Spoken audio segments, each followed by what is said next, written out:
स्थापनापछिको यो पहिलो पत्रकार सम्मेलनमा तपाईहरु सबैलाई हार्दिक अभिवादन व्यक्त गर्न चाहन्छु। थाहा छ हाम्रो पार्टी नेकपा एमालेले भोलि चैत्र 4 र पर्सि चैत्र 5 गते 2 दिने राष्ट्रिय कार्यकर्ता भेला आयोजना गरेको छ। फागुन 23 गतेको सर्वोच्च अदालतको फैसलापछि नेकपा एमाले पुनर्स्थापित भएसँगै यसको सांगठनिक संरचना, कार्यक्रम, विधान सबै कुरा पुनर्स्थापित भएको छ र त्यस अन्तर्गत पार्टीलाई सक्रिय बनाउने, पार्टीलाई गतिशील बनाउने, जुझारु र क्रान्तिकारी पार्टीको रूपमा नेकपा एमालेले आर्जन गरेको छविलाई अझै उन्नत स्तरमा लैजाने अभियानमा छौं हामी। यस बीचमा देखा परेका कतिपय अस्वस्थ, गुटबन्दीपूर्ण, विधान विपरीत र पार्टीको सामान्य प्रचलित अभ्यास विपरीतका क्रियाकलापहरूले देशभरका पार्टीका नेता, कार्यकर्ता र आम जनसमुदायलाई पनि केही चिन्तित बनाएको छ। त्यो चिन्तालाई सामूहिक छलफल पद्धतिबाट दूर गर्न र पार्टीलाई एकताबद्ध बनाएर अगाडि लैजानका लागि हामीले जुन अभियान सुरु गरेका छौं, त्यही अभियानको एउटा सिलसिलाको रूपमा भोलि र पर्सि राष्ट्रिय कार्यकर्ता भेला आयोजना हुन गइरहेको छ। म यो पत्रकार सम्मेलनको अध्यक्षता ग्रहण गरिदिनका लागि पार्टीका स्थायी कमिटीका सदस्य, केन्द्रीय कमिटीका सचिव तथा प्रचार विभागका प्रमुख कमिटी योगेश भट्टराईलाई अनुरोध गर्दछु। पार्टीका प्रचार विभागका सचिव कमरेड विष्णु गैजालज्यूलाई आजको यस कार्यक्रममा उपस्थित पार्टी स्थायी कमिटीका सदस्य तथा भोलि चैत्र 4 र 5 गते पार्टीले आयोजना गरेको राष्ट्रिय कार्यकर्ता भेला व्यवस्थापन कमिटीका संयोजक कमरेड सुरेन्द्र पाण्डे, त्यस्तै यो राष्ट्रिय भेलाको निम्ति हल तथा मञ्चहरूको व्यवस्थापन गर्न बनेको कमिटीका संयोजक कमरेड जीवनराम श्रेष्ठ, त्यस्तै यो राष्ट्रिय भेलाको सचिवालयलाई व्यवस्थित गर्नको निम्ति बनेको कमिटीका संयोजक कमरेड गङ्गालाल तुलाधर र यहाँ पार्टीका केन्द्रीय कमिटीका सहयोद्धा कमरेडहरू पनि मैले देखाएको छु, पछाडि हुनुहुन्छ। उहाँहरूलाई पनि म सम्बोधन गर्न चाहन्छु। र आजको यो पत्रकार सम्मेलनमा उपस्थित हुनुभएका सम्पूर्ण सञ्चारकर्मी मित्रहरूलाई म नेपाल कम्युनिस्ट पार्टी एमाले केन्द्रीय प्रचार विभागको तर्फबाट हार्दिक स्वागत गर्न चाहन्छु, तपाईहरुलाई अभिवादन गर्न चाहन्छु। आजको सन्दर्भ यहाँहरू सबैलाई थाहा छ, पछाडि ब्यानरमा पनि लेखिएकै छ। फागुन 23 गतेको सर्वोच्च अदालतको फैसला र त्योभन्दा अगाडि फागुन 11 गतेको पनि सर्वोच्च अदालतको फैसला, यी दुवै फैसलाबाट नेपालको राष्ट्रिय राजनीति अहिले नयाँ मोडमा पुगेको छ। पहिलो फैसलाबाट प्रतिनिधि सभाको पुनर्स्थापना भएको छ र त्यो प्रतिनिधि सभा सुचारू भएको छ। त्यसले हामीले बनाएको संविधानलाई फेरि पनि दुर्घटना हुनबाट जोगाएको छ र लोकतन्त्रलाई सुचारू गर्ने र संविधानलाई क्रियाशील गर्ने दायित्व संसदको र राजनीतिक दलको काँधमा आएको छ। दोस्रो फैसला फागुन 23 गतेको फैसलाले 2075 साल जेठ 3 गते हाम्रा दुई पार्टीहरू, तत्कालीन नेकपा एमाले र तत्कालीन माओवादी केन्द्रको बीचमा एकीकरण गरी बनेको नेपाल कम्युनिस्ट पार्टी एमालेको एकतालाई, पार्टी एकीकरणलाई अमान्य घोषणा गरेको छ र हामी दुवै पार्टीहरूलाई आफ्नो पूर्ववत ठाउँमा फर्काएको छ। र आज हामी नेपाल कम्युनिस्ट पार्टी एमालेको रूपमा यहाँ उपस्थित भएका छौँ। यो झन्डै 3 वर्षपछि यहाँहरूलाई पनि नेकपा एमालेको रूपमा एउटा नयाँ टेस्ट, नयाँ स्वाद आज पहिलो पटक हाम्रो तर्फबाट यहाँहरूलाई यो उपहार प्राप्त भएको छ। म अरू केही थप गर्न भनिकन, हाम्रो विज्ञप्ति छ, विष्णुजीले अहिले त्यो वाचन गर्नुहुन्छ, त तपाईँहरूका केही जिज्ञासाहरू हाम्रो यो व्यवस्थापन कमिटीका संयोजक कमरेड सुरेन्द्र पाण्डेले बताउनुहुन्छ। तर संक्षिप्तमा 1 मिनट जति यति मात्रै भन्न चाहन्छु। आज मुलुक एउटा निकै सङ्गीन मोडबाट अगाडि बढ्दैछ। यति बेला हामी सबैले संयमता धैर्यताका साथ र विवेकसम्म ढङ्गले आफ्नो निर्णय लिने र आफूलाई अगाडि बढाउनु पर्ने त्यो अवस्था सिर्जना भएको छ। आवेग र उत्तेजनाहरूले हामीलाई दुर्घटनातिर नै लानेछ। त्यसकारण आज नेपाल कम्युनिस्ट पार्टी एमाले हामी संयमता र धैर्यताका साथ अगाडि बढ्न खोजिरहेका छौँ र म सबै नेपाल कम्युनिस्ट पार्टी एमालेका पार्टी अध्यक्ष तथा प्रधानमन्त्री केपी शर्मा ओली लगायत सबै नेताहरूलाई पनि यो ऐतिहासिक क्षणमा एउटा निकै जटिल मोडमा त्यो संयम र त्यो धैर्यताका साथ अगाडि बढ्न आवेग र उत्तेजनामा नआउनको निम्ति अनुरोध गर्न चाहन्छु। मलाई थाहा छ यहाँहरू बालुवाटारबाट आइरहनु भएको छ र त्यहाँ केही प्रधानमन्त्रीका अभिव्यक्तिहरू तपाईँहरूको सञ्चार माध्यमबाट हामी पनि आउँदा आउँदै पढ्न पाएका छौँ, सुन्न पाएका छौँ। म प्रधानमन्त्रीजीलाई यति मात्रै निवेदन गर्न चाहन्छु, यो बुद्धको देश हो। बुद्धको देशमा शान्तिको भाषा हुन्छ, शक्तिको भाषा हुँदैन। प्रधानमन्त्रीजी बुद्धको अनुयायी पनि हुनुहुन्छ। बुद्धको अनुयायी पनि भएको प्रधानमन्त्रीलाई म यति मात्रै भन्न चाहन्छु, आज बालुवाटारमा तपाईँको भाषा शक्तिको भाषा छ। म विनम्रताका साथ भन्न चाहन्छु कि त्यो भाषा बदल्नुहोस् र शान्तिको भाषा बोल्नुहोस्। मेरो सबभन्दा पहिलो अनुरोध उहाँलाई त्यो छ। दोस्रो, मैले सुने यो भोलिदेखिको राष्ट्रिय भेलामा त्यता पनि नजर लाउनु भनेर उहाँले आफ्ना अनुयायीहरूलाई भन्नुभएको रहेछ। उहाँको तर्फबाट को नजर लाउन आउनुहुन्छ परिचयसहित आयो हुन्छ, उहाँहरूलाई स्वागत छ, नम्बर 1।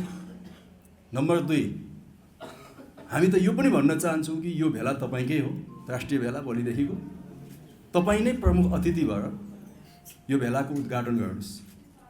कसैलाई तपाईँले खटाउनै पर्दैन नजर लाउनको निम्ति, आफै आउनुहोस्। यो भेलामा को आएका छन् देशभरिबाट तपाईँ नै हेर्नुहोस् र यो भेलाको आतिथ्यता ग्रहण गर्नुहोस्, प्रमुख आतिथ्यता ग्रहण गर्नुहोस्, उद्घाटन गर्नुहोस्। देशभरिबाट आएका तपाईँकै कार्यकर्ता हुन्, तपाईँकै सदस्य हुन्, के भन्नुहुन्छ उहाँहरूलाई तपाईँले भन्नुहोस्। त्यसको निम्ति म प्रधानमन्त्रीलाई अनुरोध गर्न चाहन्छु। कारबाहीको कुरा गर्नुभएको छ, यति मात्रै हो कि कारबाहीले मुलुक अगाडि बढ्दैन, राजनीति अगाडि बढ्दैन, पार्टी अगाडि बढ्दैन। साथसाथै प्रधानमन्त्रीजीलाई मेरो निवेदन छ, हामी सबै एकपछि अर्को कारबाही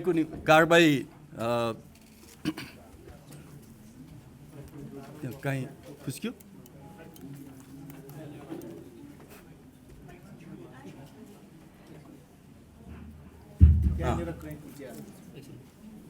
जहाँसम्म तपाईँले कारबाहीको कुरा गर्नुभएको छ, यो अहङ्कारपूर्ण अभिव्यक्ति हो।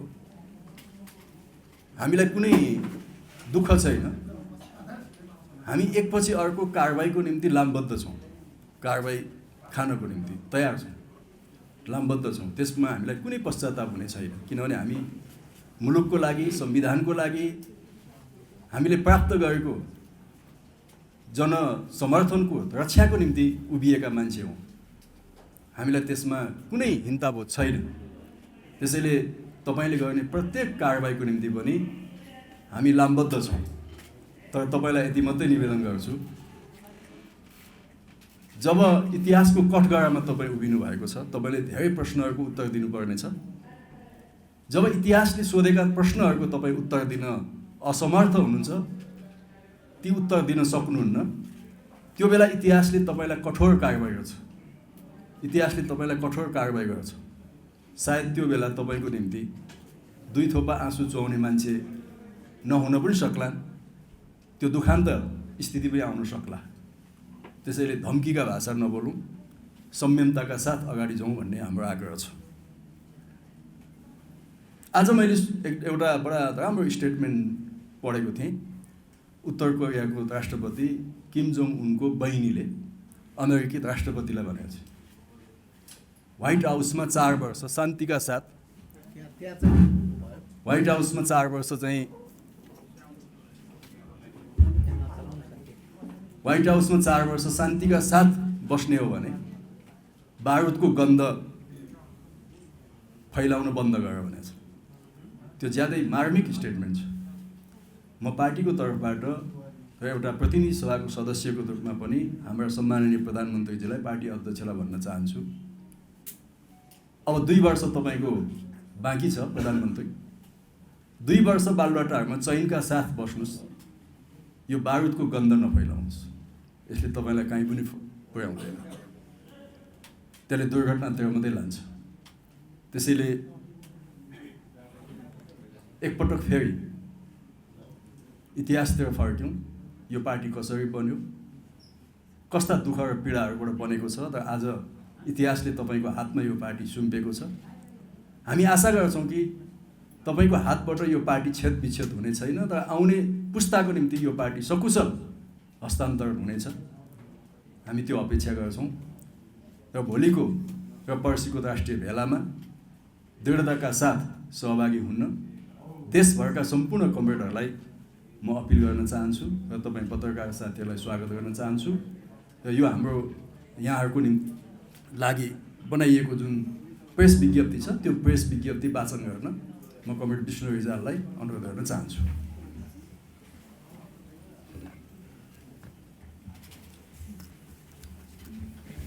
धन्यवाद कमल। हाम्रो पार्टीका प्रचार विभागका प्रमुख कमरेड योगेश भट्टराईले अहिलेको पछिल्लो अवस्थाका बारेमा आफ्ना धारणाहरू राखिसक्नु भएको छ र पार्टीका नेता कमरेडहरूको पनि एकसाथ यहाँ नाम लिइसक्नु भएको छ। त्यसै गरी पार्टी पोलिट ब्युरोका सदस्य डाक्टर गङ्गालाल निराला, केन्द्रीय कमिटीका सदस्य कमरेड जीवनराम श्रेष्ठ, मैले पछाडि देखिरहेको छु पार्टी केन्द्रीय कमिटीका सदस्य कमरेड गणेश पहाडी, त्यसै गरी पार्टीका नेता निरज आचार्य, केन्द्रीय निर्वाचन आयोगका सचिव कमरेड माधव पौडेल लगायतका नेताहरू पनि यहाँ मैले देखिरहेको छु। म यो विलम्ब नगरिकन यो वक्तव्य वाचन गर्न चाहन्छु। प्रेस वक्तव्य। हाम्रो गौरवशाली पार्टी नेकपा एमाले यही चैत 2077 यही चैत 4 र 5 2077 मा बदलिँदो परिस्थितिमा छलफल गर्न एकीकृत धारणा बनाउन र देशव्यापी रूपमा पार्टी पङ्क्तिलाई त्यस आधारमा अघि बढाउनका लागि राजधानीमा राष्ट्रिय कार्यकर्ता भेला आयोजना गरेको छ। उक्त भेलाको व्यवस्थापकीय तथा राजनीतिक तयारी पूरा भएको छ। 3 जेठ 2075 मा नेकपा एमाले र नेकपा माओवादी केन्द्रबीच सम्पन्न एकीकरणलाई 23 फागुन 2077 मा सर्वोच्च अदालतले खारेज गरेपछि पूर्ववत अवस्थामा फर्किएको नेकपा एमालेलाई त्यस फैसला अनुसार सञ्चालन गर्न आनाकानी गरिएको छ।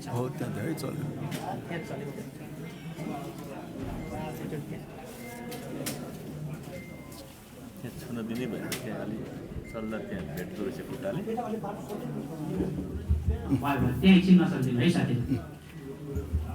3 जेठ 2075 मा नेकपा एमाले र नेकपा माओवादी केन्द्रबीच सम्पन्न एकीकरणलाई 2077 फागुन 23 मा सर्वोच्च अदालतले खारेज गरेपछि पूर्ववत अवस्थामा फर्किएको नेकपा एमालेलाई त्यस फैसला अनुसार सञ्चालन गर्न आनाकानी गरिएको छ। नेकपा एमाले पूर्ववत अवस्थामा फर्किनु भनेको 9औं राष्ट्रिय महाधिवेशनबाट पारित दस्तावेज, विधान र त्यस विधानका आधारमा टोलदेखि केन्द्रसम्म निर्माण भएका कमिटीहरूको स्वतः पुनर्स्थापना हो भन्ने कुरा स्पष्ट छ। यति हुँदाहुँदै पनि आफू खुसी बैठकका नाममा गुटका गतिविधिहरू गर्ने, सर्वोच्च अदालतको फैसलालाई कार्यान्वयन गर्न अस्वीकार गर्ने र पार्टीलाई विभाजनतर्फ लैजाने प्रयासहरू भइरहेका छन्। यसका विरुद्ध हामी दृढतापूर्वक उभिएका छौँ र राष्ट्रिय कार्यकर्ता भेला मार्फत हामी यो सन्देश आधारभूत तहसम्म पुर्याउन चाहन्छौँ। केन्द्रीय कमिटीको बैठकका नाममा यही फागुन 28 गते बालुवाटारमा आयोजना गरिएको गुटको भेलाले पार्टीमा थप असहजता, बेमेल र अविश्वास सिर्जना गर्नुका साथै पार्टीलाई विभाजनतर्फ धकेलेको छ। त्यस अवैधानिक र पार्टी एकता विरोधी कदमलाई सम्पूर्ण रूपमा खारेज गरी पार्टीको विधान बमोजिम केन्द्रीय कमिटीको बैठक आयोजना गरेर पार्टीलाई सुचारू गर्नुपर्छ भन्नेमा हामी दृढ छौँ। सर्वोच्च अदालतको आदेशबाट नेकपा एमाले पुनर्स्थापना हुनुको अर्थ कुनै व्यक्ति विशेषको मात्र पुनर्स्थापना नभई सिङ्गो पार्टीको पुनर्स्थापना भएकोले त्यस अनुसार पार्टी पङ्क्तिलाई परिचालन गरेर मात्र हामीले बलियो पार्टी निर्माण गर्न सक्छौँ। यस बीचमा नियतवश गरिएका पार्टी एकता विरोधी, विधान प्रतिकूल र एकलौटी कामहरूले सिर्जना गरेका पार्टी एकताका चुनौतीहरूलाई एकताबद्ध रूपमा प्रतिवाद गर्दै असफल पार्न हामी आम पार्टी पङ्क्तिलाई आह्वान गर्दछौँ। जनताको बहुदलीय जनवादको मूल्य र मान्यताको रक्षा गर्दै पार्टीलाई एकाधिकारवाद, गुटवाद र विभाजनबाट बचाउँदै लोकप्रिय, क्रान्तिकारी र लोकतान्त्रिक शक्तिका रूपमा विकास गर्नका लागि सबै नेता, कार्यकर्ता र आम जनसमुदायको एकताबद्ध प्रयास यति बेला थप खड्किएको छ। हाम्रा अग्रज कमरेडहरू पुष्पलाल श्रेष्ठ, मनमोहन अधिकारी, मदन भण्डारी लगायत सयौं नेताहरूको सही विचार, कुशल नेतृत्व तथा हजारौं शहीदको बलिदान र लाखौं कार्यकर्ताको रगत र पसिनाको जगमा स्थापित नेकपा एमालेलाई एकताबद्ध रूपमा भावी पुस्तालाई हस्तान्तरण गर्नु हामी सबैको साझा दायित्व बनेको छ। हामी राष्ट्रिय कार्यकर्ता भेलामा पार्टीलाई सुदृढ, एकताबद्ध, क्रियाशील र विधानसम्मत रूपमा अगाडि बढाउने सम्बन्धमा व्यापक छलफल गर्न गइरहेका छौं। यसका लागि भेलामा केन्द्रीय कमिटीका तर्फबाट एक अवधारणा पत्र प्रस्तुत गरिनेछ र टोली विभाजन गरी सबै सहभागीहरूले आफ्ना मतहरू राख्न पाउने गरी छलफल र पारित गरिनेछ। यस भेलामा पार्टी केन्द्रीय कमिटी, केन्द्रीय निकाय, केन्द्रीय विभागका सदस्यहरू, प्रदेश कमिटीका सदस्यहरू, केन्द्रीय कमिटीका पूर्व सदस्यहरू, सङ्घ तथा प्रदेशका सांसदहरू, पूर्व सांसदहरू, जिल्ला कमिटीका पदाधिकारीहरू, सम्पर्क कमिटी र मञ्चका सदस्यहरू, गाउँ तथा नगर कमिटीका अध्यक्ष र सचिवहरू, जिल्ला समन्वय समिति, नगरपालिका र गाउँपालिकाका प्रमुख तथा उपप्रमुखहरू, जनसंगठन तथा पेशागत संगठनका केन्द्रीय सचिवालयका सदस्यहरूका साथै प्रदेश र जिल्ला कमिटीका पदाधिकारीहरू गरी 2000 भन्दा बढी अगुवा कार्यकर्ताहरूको सहभागिता रहने व्यवस्था गरिएको छ। हाम्रो पार्टी कठिन अवस्थाबाट गुज्रिरहेको यस घडीमा धैर्य र संयमताका साथ पार्टीको सुदृढ एकता र विधानसम्मत सञ्चालनका लागि आफ्नो ठाउँबाट योगदान गर्न हामी सबै पार्टीका नेता, कार्यकर्ता, समर्थक र शुभेच्छुकहरूमा हार्दिक अपिल गर्दछ। योगेश भट्टराई, प्रमुख। अब म साथीहरूका केही जिज्ञासा भएमा आफ्ना जिज्ञासाहरू हाम्रा पार्टीका स्थायी कमिटीका सदस्य कमरेड सुरेन्द्र पाण्डे समक्ष राखिदिनका लागि यो फ्लोर ओपन भएको जानकारी गराउँछु। प्रचार विभाग प्रमुख र आजको यो कार्यक्रमका सभापति कमरेड योगेश भट्टराई, प्रचार विभागका सचिव कमरेड, केन्द्रीय यो भेलाका सचिव, व्यवस्थापनको पनि खास गरी हल र अन्य व्यवस्थापनको संयोजक, पत्रकार मित्रहरू, तपाईँले सोधेको प्रश्नमा अघि पनि उत्तर आइसकेको छ। मेरो विचारमा प्रारम्भमै कमरेड योगेश भट्टराईले केही कुरा भनिसक्नु भएको छ। कारबाही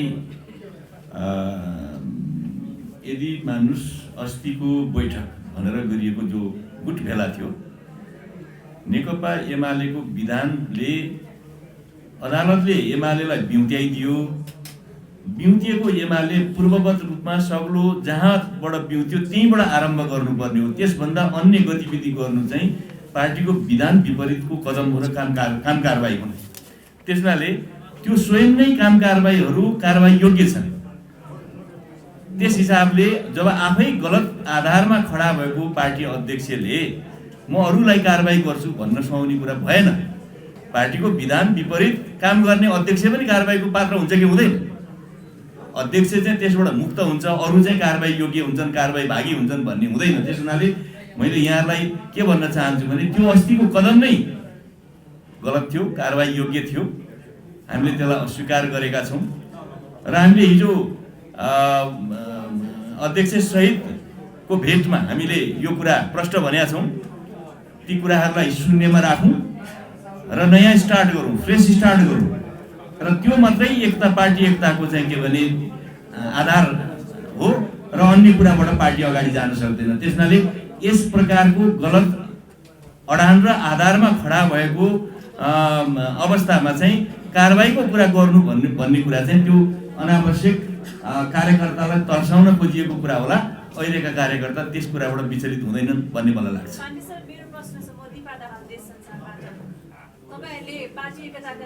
उहाँले पार्टीको विभाजनको आरम्भ ओली कमरेडले गर्नुभएको थियो। तपाईँलाई थाहा छ, संसदको विघटन गरिसकेपछि त्यस बेलाका नेकपा एमालेको नयाँ कमिटी भएर कमिटी बनाउन आरम्भ गरेको उहाँले, हामीले गरेको होइन। विभाजनको सम्पूर्ण प्रक्रिया, काम कारबाही उहाँले गर्नुभयो र त्यो विभाजनलाई उहाँले वैधानिकता दिनको लागि चाहिँ अस्तिको बैठकले पुराना काम कारबाही चाहिँ मान्य हुन्छन् जो भन्नुभयो। विभाजन गर्ने कुराको प्रारम्भ त उहाँले नै अगाडि गर्नुभयो। हामी त हिजो पनि बिहान हामीले भेटेर के भन्यौँ भने ती सबै काम कारबाहीलाई अमान्य गरौँ, अदालतले हामीलाई जहाँबाट प्रवेश गर भनेको छ त्यही फर्क्यौँ, त्यो नै पार्टी एकताको आधारशिला हो। त्योभन्दा अन्यथा काम गरेर चाहिँ पार्टी एकता हुँदैन। त्यस हुनाले ओलीजीले भन्नुभएको कुरा चाहिँ ओलीजी पार्टी एकतालाई या हिजो नेकपा छिन्नभिन्न गर्नुभयो, अब एमाले छिन्नभिन्न गर्ने हो कि एमालेलाई एकताबद्ध गर्ने जो नयाँ जिम्मेवारी नयाँ अवसर प्राप्त भएको थियो त्यसबाट उहाँ चाहिँ अन्यत्र त्यसलाई चाहिँ के भने विषयान्तर गरेर अर्कोतिर जान खोजिरहनु भएको छ र पार्टी एकताको महत्त्वलाई चाहिँ घटाउन खोजिरहनु भएको छ। हामी भोलि पर्सिको कार्यकर्ता भेलामा पार्टी एकता, पार्टीको आवश्यकता, पार्टीलाई सुदृढ गर्ने र पार्टीलाई नेकपा एमालेलाई बलियो बनाउने त्यो उद्देश्यका साथ नै हामी भेला गर्दैछौँ।